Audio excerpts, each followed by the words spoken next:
Hello and welcome to Pitboards and Podiums with me, Maya Westwick. In today's episode, we are going to be talking all about Lando Norris, so buckle up and let's talk F1. Alright guys, so as I said, today we are going to be doing the driver profile on Lando Norris. So Lando is a British-Belgian Formula 1 driver who currently drives for Mclaren F1 and he races under the British flag. He was born on the 13th of November 1999, he is a Scorpio, and he is 24 years old. Lando was born in Bristol as the second of 4 children. He's got an older brother called Oliver, who also was involved in competitive karting up until 2014, and he's also got 2 younger sisters called Flo and Siska. His father, Adam Norris, is a retired pensions manager and he's a businessman. He was named the 501st richest person in Britain in the 2018 Sunday Times Rich List. And his mother, Siska Norris, is from the Flanders region of Belgium. So Lando does speak a very small amount of Flemish Dutch because that is his mother's language. Before becoming the youngest British Formula 1 driver in history, Lando moved through horse riding, quad biking and motorcycle racing before he then settled on competitive karting. That was after he went to watch the British Karting Championships with his dad at the age of 7. He fell in love with it. And here we are, 17 years later. He is now one of 20 people who get to be Formula 1 drivers each year. Lando was privately educated at the prestigious Millfield School in Somerset.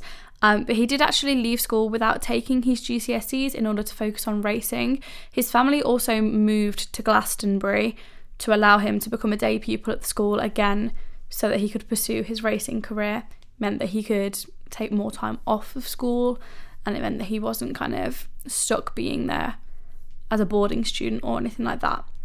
Lando has cited the motorcycle champion Valentino Rossi as one of his biggest inspirations. He takes a lot of inspiration from him in terms of wanting to race. He takes inspiration from him with his helmets and colours and all of that sort of thing. So for example, the fluorescent yellow that Valentino Rossi is known for, Lando also utilises a lot in his own personal brand. Just, things like that. Valentino Rossi was one of his heroes. So talking about Lando's junior career, he started racing at the age of 7, which obviously is very young, but it is also kind of like a common age for people when they are having the aim of getting into a high level of motorsport. A lot of the time they do start very, very, very early. It's a lot more common for a driver that makes it in the top levels of motorsport to have literally spent their entire childhood dedicated to the sport. In 2013, he competed in the KF Junior class of karting and he won the CIK FIA European Championship and the CIK FIA International Super Cup, as well as the WSK Euro Series. In 2014, he then won the CIK FIA World Championship in the KF class, which is the highest class in junior karting. And he did that with Ricky Flynn Motorsport, making him the youngest karting world champion in the KF category. In 2015, he then won the MSA Formula Championship, which is now known as British Formula 4. And then in 2016, he won the Toyota Racing Series, Euro Cup Formula Renault 2.0 and Formula Renault 2.0 Northern European Cup. That year, he also received the McLaren Autosport BRDC Award, which, as I spoke about in the George Russell episode, meant that he would get a test in a McLaren at Silverstone at some point the next year. He also got £100,000 cash prize money, things like that. It's a very good award for a young driver to be winning. He joined the McLaren Young Driver Programme in 2017, becoming the official McLaren test and reserve driver for the 2018 season in late 2017, and he also won the 2017 FIA Formula 3 European Championship with Carlin Motorsport. He was then promoted up into Carlin's Formula 2 team, finishing the 2018 F2 season in P2 in the championship behind George Russell. He was then announced to be driving for McLaren in Formula 1 from the 2019 season alongside Carlos Sainz Jr. So 2019 was Lando Norris's rookie season in Formula 1. He scored his very first F1 points in the second race of the season at Bahrain, finishing 6th. He had a lot of bad luck plaguing his rookie season, however. I'm going to kind of just list off the retirements and all of that sort of thing, because it really did affect his season, and of course it then affected where he ended up finishing the season. So he retired from the Chinese Grand Prix after damage from a first lap collision with Daniil Kvyat. He retired from the Spanish Grand Prix after a collision with Lance Stroll. He retired from the Canadian Grand Prix after a brake fire caused his suspension to fail. He retired from the German Grand Prix after a power failure, which he'd already started that race from the back of the grid anyway, due to having penalties for exceeding the allowed number of engine components in the season.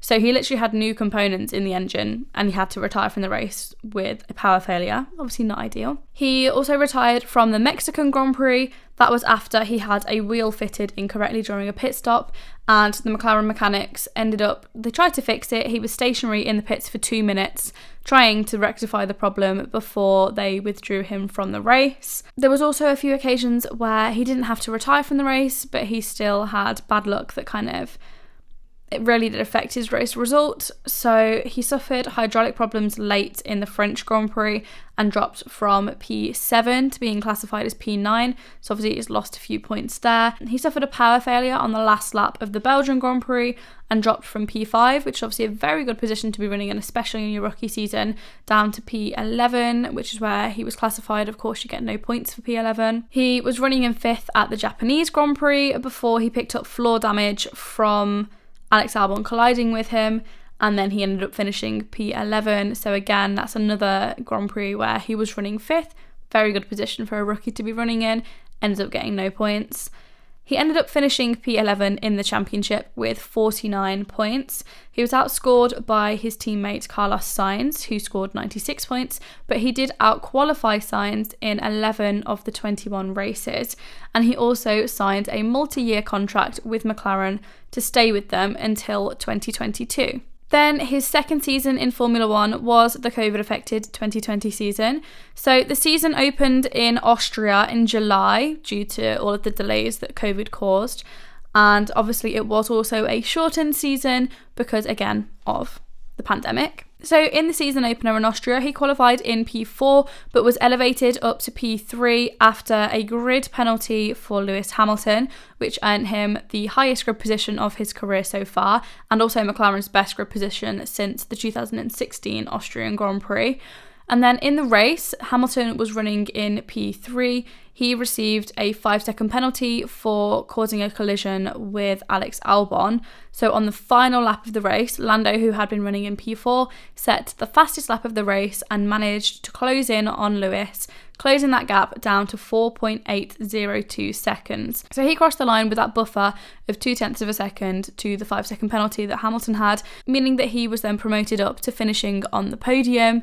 This made him the third youngest podium finisher in Formula 1 history at 20 years, 7 months and 22 days old, and that was also the start of him being nicknamed Last Lap Lando. He then retired from the Eiffel Grand Prix after running in 6th place with a power unit failure, but throughout the season, which was only 17 races, he did manage to achieve 13 points finishes, 1 podium and 2 fastest laps, totaling 97 points and finishing 9th in the Drivers' Championship. He was just 8 points behind his teammate Carlos Sainz, and between the two of them, McLaren managed to finish the Constructors' Championship in P3. For the 2021 season, Carlos Sainz moved to Ferrari, so Lando had a new teammate in Daniel Ricciardo. Lando finished 3rd at the Emilia-Romagna Grand Prix, achieving his 2nd career podium after starting the race in 7th.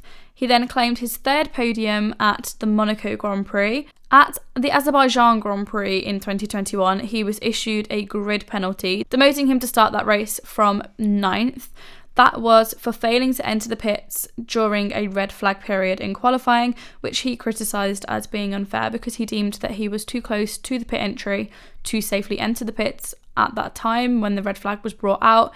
He didn't think he had enough reaction time to slow the car down enough and then safely enter the pits without endangering himself or people within the pit lane, which of course is why he did stay out, but then he did get a penalty for not immediately going into the pits because that is the rule, you have to immediately go into the pits. but it was something that he did argue. He managed to recover from P9 up to finishing in P5. At the Styrian Grand Prix in Austria, he started in P3, equaling his then highest grid position. Once again, this was after a Mercedes driver was issued a grid penalty, but this time it was Valtteri Bottas, not Sir Lewis Hamilton, and he finished the race in 5th for the 3rd consecutive race.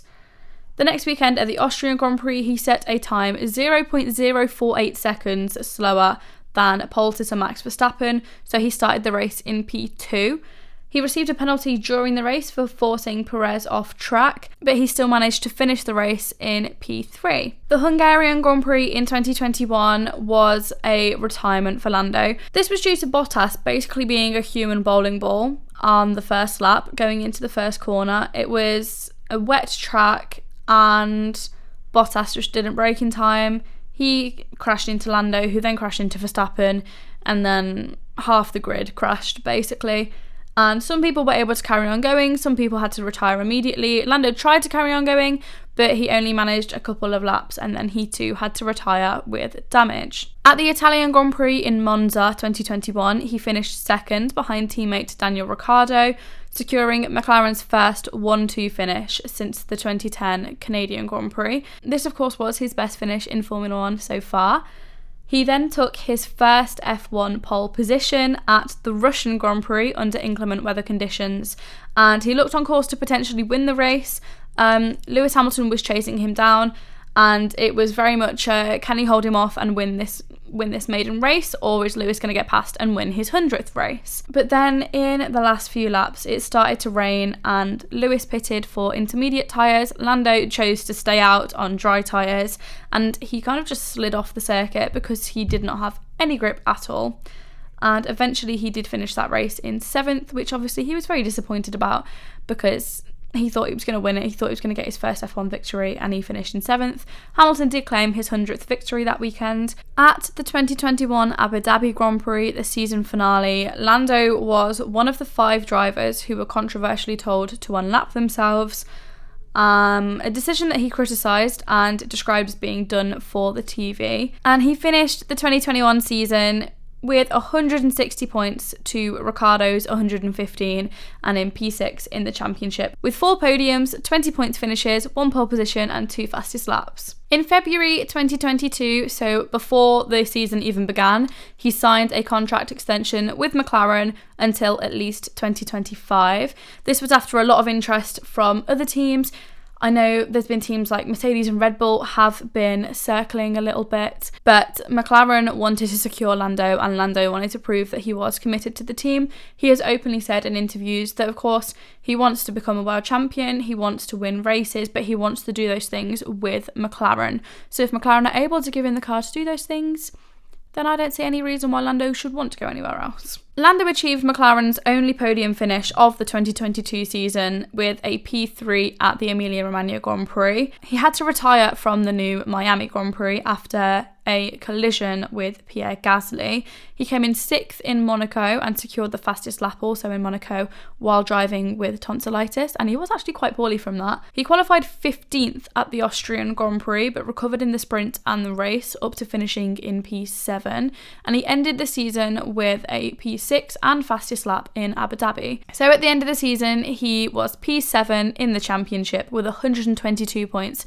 to Ricciardo's 37. Ricciardo really struggled in 2022 with McLaren. Even though Lando didn't do as well as he had done previously, he still had a pretty decent season, and he got 16 points finishes, 1 podium and 2 fastest laps. For the 2023 season, so the season just gone, Lando was partnered with rookie Oscar Piastri. So this means that he was really stepping up into the role of being the first driver of the team and kind of being that mentor that Carlos Sainz and Daniel Ricciardo had been to him.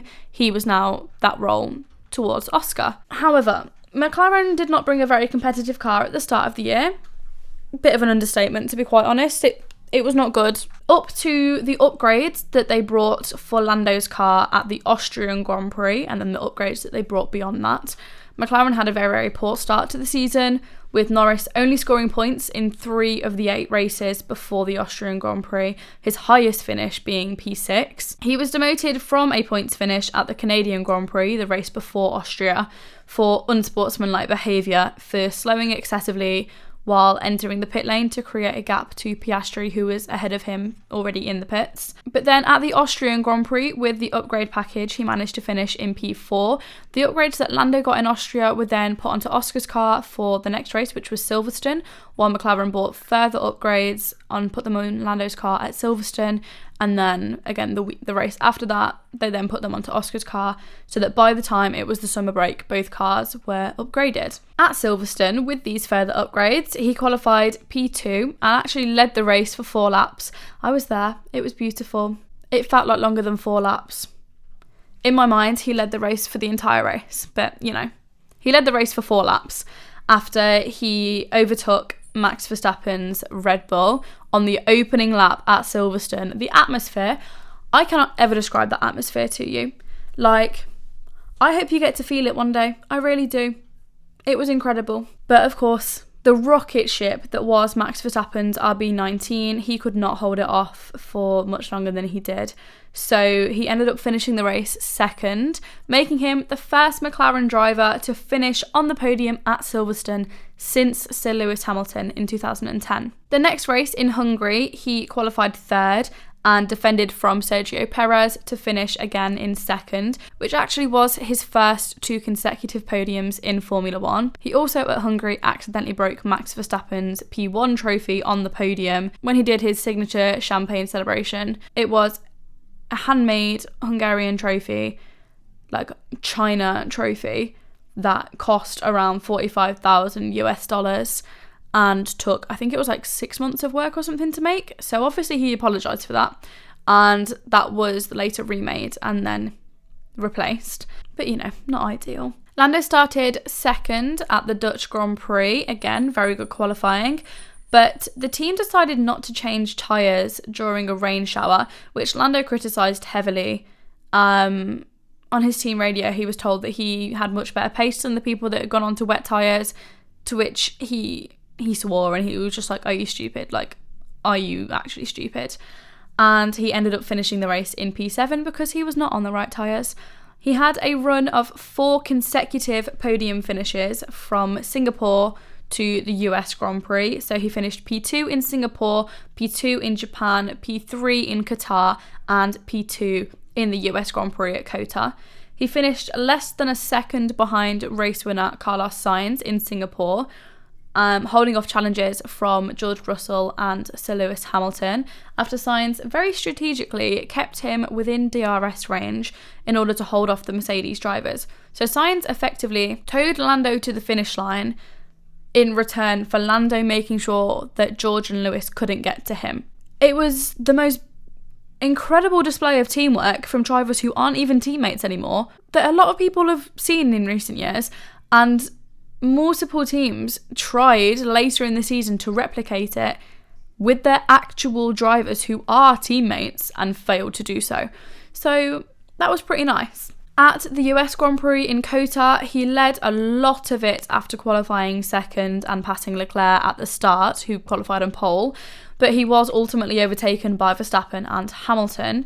But Hamilton and Leclerc were then both disqualified post-race, which promoted Lando Norris up 1 position to P2 from P3. He qualified in 17th for the Mexico City Grand Prix, but recovered to finish in P5. It was a very, very good drive from him. And he achieved another P2 finish in Sao Paulo, along with fastest lap. He had to retire from the inaugural Las Vegas Grand Prix. That was after a very heavy crash on the 3rd lap of the race.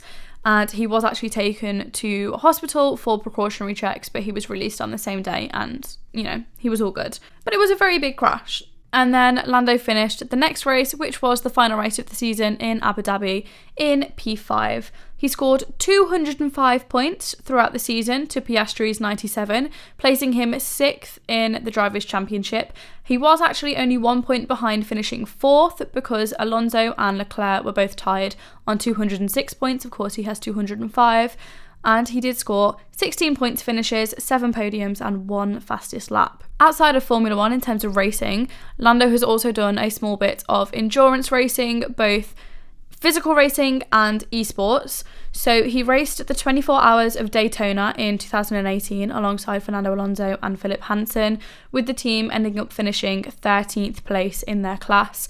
He was greatly praised by Fernando Alonso for his teamwork and his skill and his speed, and of course the next year was then his rookie season in Formula 1. He also took part in an endurance race on Twitch stream with Team Redline, which Max Verstappen often streamed with, and Verstappen was also involved in that endurance race.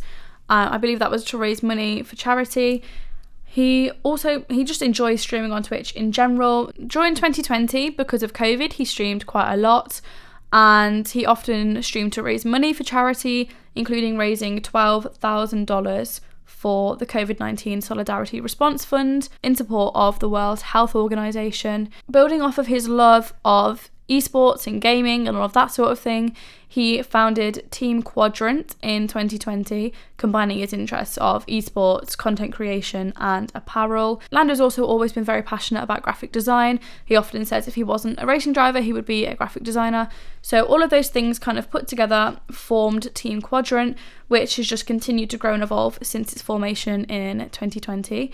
And he also, in 2021, launched the LN Racing Kart. So the same as how he competed on Fernando Alonso's karts when he was younger with Ricky Flynn Motorsports, Lando now has his very own racing kart that the up-and-coming talent can compete on. So the manufacturing for that is supported by the OTK Kart Group, and operations are carried out by Ricky Flynn Motorsports, which is of course who Lando used to kart with. Lando won the Autosport Awards British Competition Driver of the Year in 2019, 2020, 2021 and 2023, and he also in 2023 was presented with the Lorenzo Bandini Trophy to honour his achievements in Formula 1.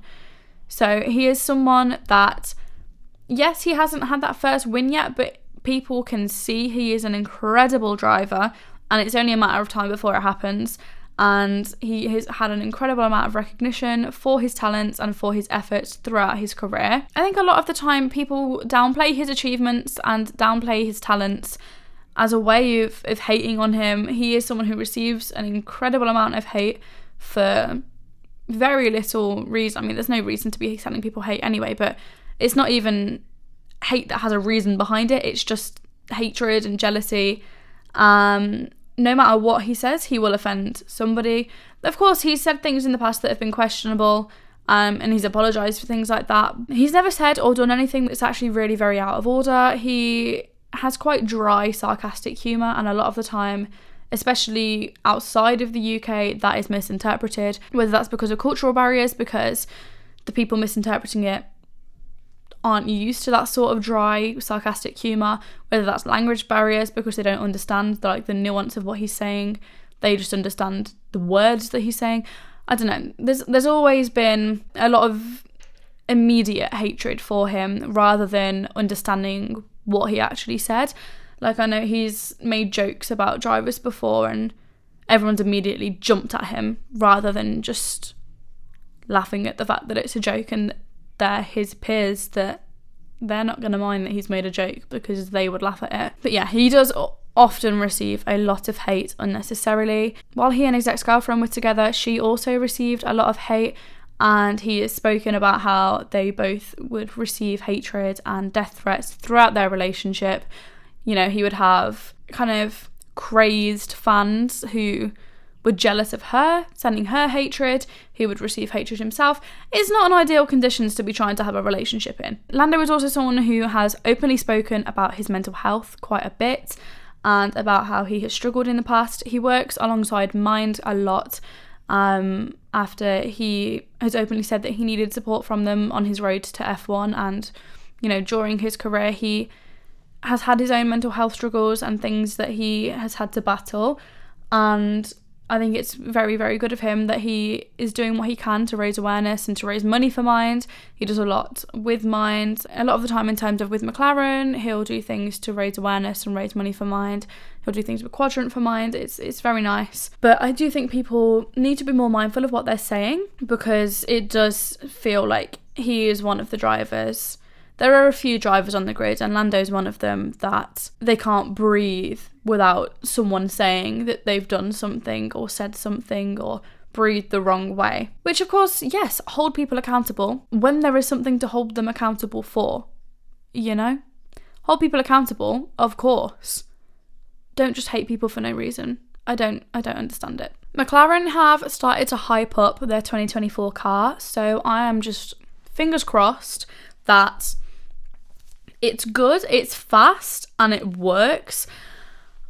I am just so hopeful that they've finally got this competitive car because of the way they've been hyping it up. If they haven't, it's going to be embarrassing. So I'm really hoping that it's competitive and that Lando and Oscar can both really show their potential, because both of them are incredible drivers. I think if the car is there, Lando's definitely getting his first win this year, if not fighting for a championship. You know, it depends on how the other teams have done, but I think there are a good few drivers on the grid at the moment who could have really, really good championship battles. You know, Lando, Lewis, Charles Leclerc, Max Verstappen, of course. There's so many drivers that if they had the car behind them, could easily be fighting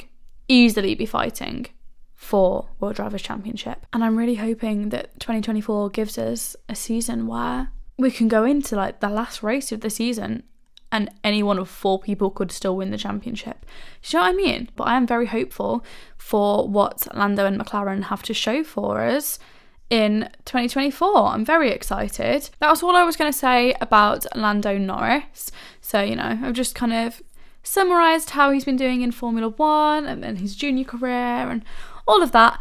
And I am very, very excited to see how he does this year because, I mean, I'm going to be as unbiased as possible, but Lando is my favourite driver and I'm not going to lie about that and pretend he's not. But yeah, I want him to do well because Lando's my driver and McLaren's my team. But thank you very, very much for listening. If you enjoyed this, please do let me know. You know, rate, like, comment, subscribe, share the podcast, whatever you fancy. I would really, really appreciate it.